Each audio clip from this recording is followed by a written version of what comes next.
নমস্কার, আমি সৌরভ মুখার্জি।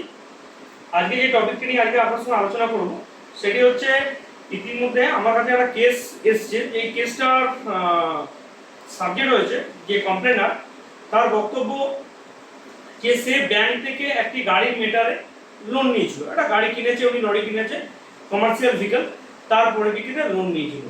লোনের টাকা ইতিমধ্যে পরিশোধ হয়ে গেলেও ওনাদের পক্ষ থেকে ফাইন এবং এক্সট্রা চার্জের জন্য ওনাকে একটি কেস ওনার নামে করেছে, যেটি কলকাতা বানসাল কোর্ট থেকে কেসটি হয়েছে। উনি বহুবার, এটা পুরুলিয়া ডিস্ট্রিক্টের কেস, বহুবার ম্যানেজারকে বলেছিল যে যাতে করে ব্যাংক ম্যানেজার যে বাকি টাকাটুকু আছে, কত টাকা দেওয়া হয়েছে এবং কত টাকা বাকি আছে, তার পেপারস পাঠাতে, এবং তার সাথে সাথে ওয়ান টাইম পেমেন্ট করে উনি চেয়েছিল যে লোনটাকে ক্লোজ করার জন্য।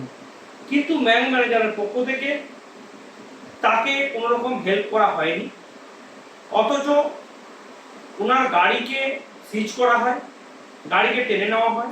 সেই গাড়ি টানার পরিপ্রেক্ষিতে যে মাল ছিল, সেই মালের 1.5 লাখ টাকার মালের ড্যামেজেস হয়, এবং ওনার যে গাড়িটা টানছে সেই গাড়িটি কিন্তু কোনো রকম কোনো ইনফরমেশন দেয়নি যে গাড়ি টানা হচ্ছে, বা টানার পরেও ইনফরমেশন দেয়নি যে তার মালটাকে খালি করার জন্য।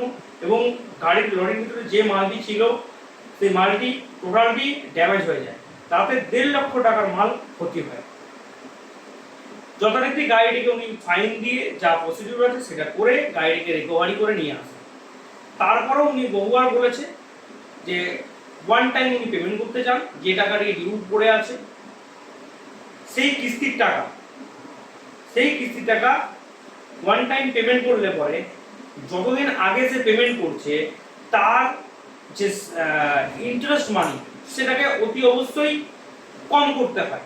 কারণ আমি যখন সেই মাসের টাকাটাকে টানছি না, তখন তার কি উচিত যে যতদিন আমি আগে পেমেন্ট করছি তার মধ্যে আমি তার ইন্টারেস্টটা কেন দেবো, শুধু মূলটাই দেবো, এটাই হওয়া উচিত। এবং উনি কিন্তু সেই কথাই ব্যাংক ম্যানেজারকে বলেন।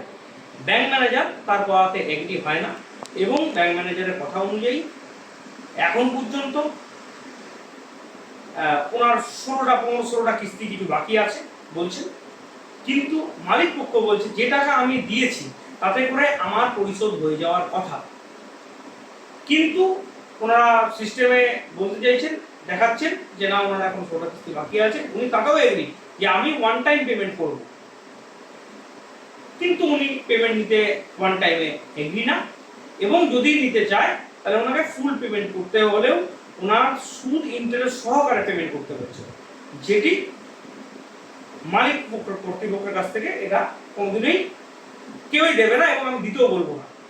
এর পরিপ্রেক্ষিতে ব্যাংকে পক্ষ থেকে এটাকে কেস করা হয় ওনার নামে ফ্রডের এবং টাকা না দেওয়া। কিন্তু ওনার এখন পর্যন্ত আমার কাছে যেটুকু আপডেট, উনি প্রত্যেকটা কিস্তি কিন্তু চালিয়ে গেছেন।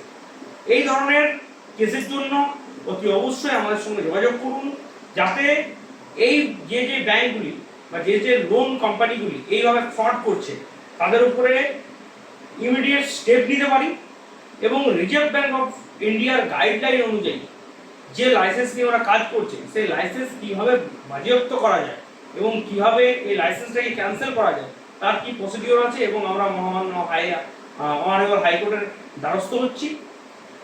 এবং এই ধরনের যে ঘটনা, খুব নিন্দনীয় ঘটনা, ব্যাংক কর্তৃপক্ষরা বা এই ইন্স্যুরেন্স ছোট ইন্স্যুরেন্স কোম্পানিগুলো যেভাবে ফ্রড শুরু করেছে তার বিরুদ্ধে আমাদের লড়াই থাকছে।